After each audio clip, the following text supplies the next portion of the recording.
Finally paneer chilli મંગાવ્યું તો આવી ગયા. Good morning friend. તો ફાઇનલી ઉઠીને રેડી થઈ ગયા છે. એઝ ઇટ ઇઝ સવારે 5-5:30 ઉઠ્યા. થોડી વાર પાછું સુઈ ગયો હતો કારણ કે રાતે સુતા 1 વાગી ગયો હતો. અત્યારે જોઈશું તો રેડી થઈ ગયા છે. બધો સામાન એ પેક થઈ ગયો છે. તમને અહીંયા રામનવમી છે, તમને બતાવું ત્યારે કેટલા બધા લોકો આવ્યા છે. આટલા બધા લોકો આવ્યા છે. આ બધી ગાડી પડી છે.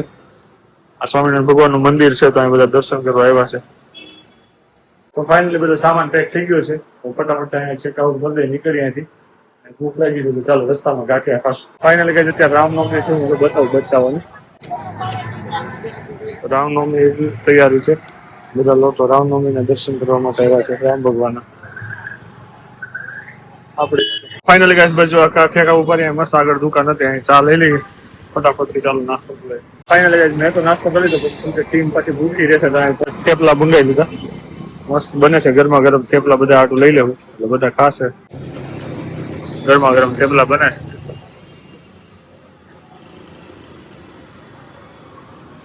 કાજલ મેડમ આવી ગયા છે ખીજાતા. તો ફાઇનલી ગાઈસ અત્યારે કાજલ મેડમ ના ઘરે આવ્યા હતા અને ત્યાંથી ડિનર કરવા માટે જાય છે. કાજલ મેડમ મૌલિક સર સાથે ચૂટકું જાય આવે. ચાલો જોઈએ હવે કઈક સરપ્રાઈઝ છે. હું ખાવા જાય નક્કી નથી. હવે બધાને અલગ અલગ ખાવું છે તો જોશું. તો ફાઇનલી ગાઈસ અત્યારે અહીં જમવા માટે આવ્યા છે ધ સેકન્ડ વાઇફ. નામ એવું અજીબ રાખ્યું છે.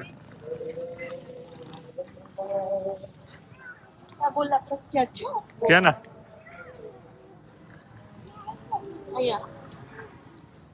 આ બાજુ રેસ્ટોરન્ટ છે, આ બાજુ કાફે છે.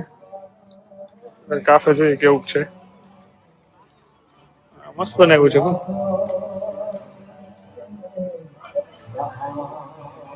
પણ કાફે એરિયા છે આખો. અને આ બાજુ આખું રેસ્ટોરન્ટ છે. સિટિંગ એરિયા છે.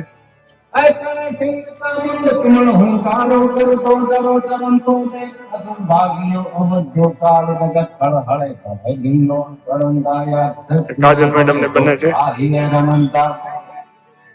આખું રેસ્ટોરન્ટ છે.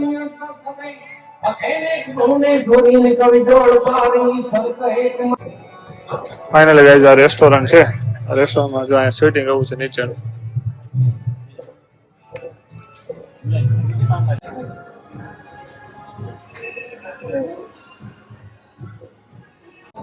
ફાઇનલી પનીર ચીલી મંગાવ્યું તો આવી ગયા. ફાઇનલી ગાઈસ જસ્ટ ડિનર કરીને ઘરે આવ્યા, ફ્રેશ થઈ. બસ આ બસ માટે આવે છે, થોડી વારમાં આવશે. 9:15 ટાઈમ છે, 9 વાગ્યા છે. બસ આ વેઇટ કરીએ છીએ બસનો. રામ રાજ્ય ટ્રાવેલિંગ એવું કંઈક છે. બસ આ વેઇટ કરી. સામાન પડ્યો છે. આ મૌલિક સર મૂકવા આવ્યા છે.